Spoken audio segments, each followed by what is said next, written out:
If the average rate of change of a function is a constant m, then a linear function can be used to model the relation between the two variables as follows. F of x equals mx plus b. And this is important. B is the initial value of f at 0. That is, f of 0 equals b. So if we have some initial value, some initial cost, something initially before anything else happens, that is what b is. So suppose that a small bicycle manufacturer has a daily fixed cost of $1,800 and each bicycle costs $90 to manufacture. Write a linear model that expresses the cost C of manufacturing X bicycles in a day.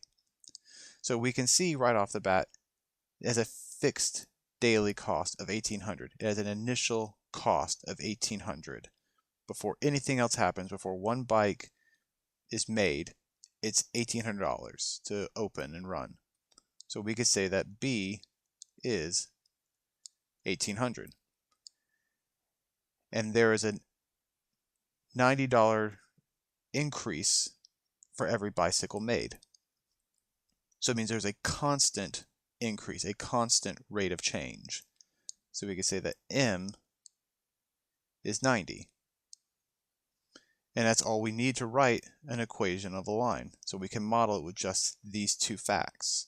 And they want us to use C of X, the cost C of manufacturing X. So C of X equals mx plus b, so m 90x plus 1,800.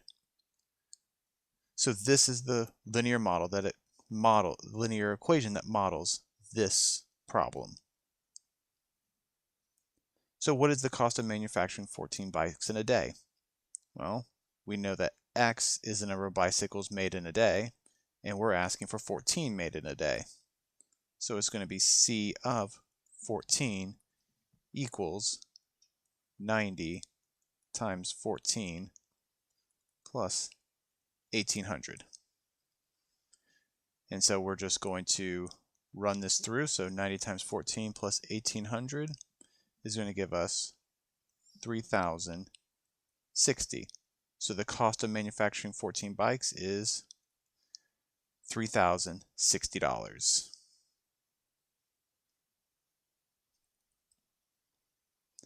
So how many bicycles could be manufactured for $3,780? Well, we know that the cost is $3,780.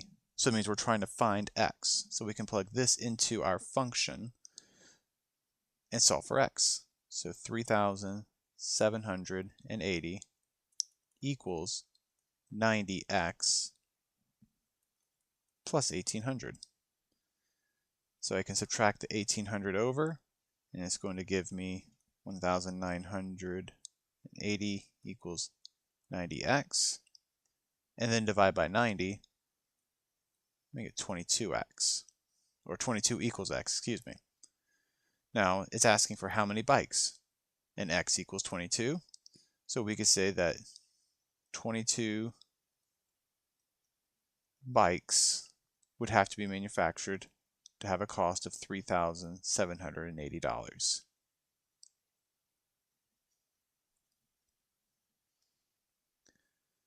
Now, different question.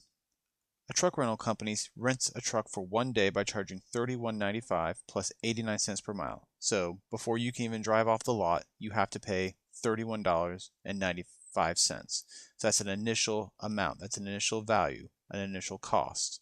So that is B, $31.95.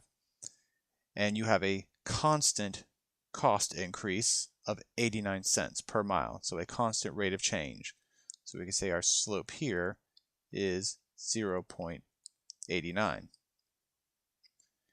And we want to write a linear model that relates C in dollars of renting the truck to the number of miles M being driven. So C of M.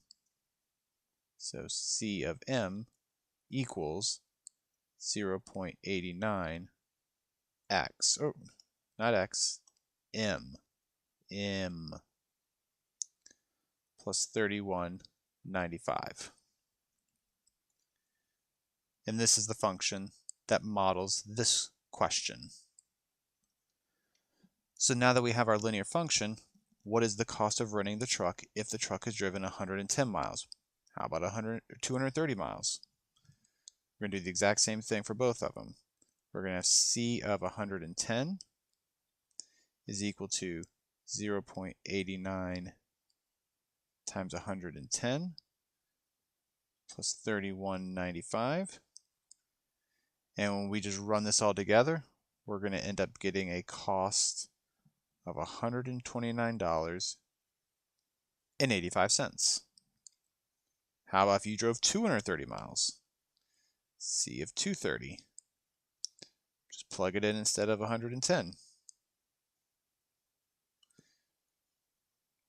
Just run it through just like you did before, except this time your costs are going to be $236.65.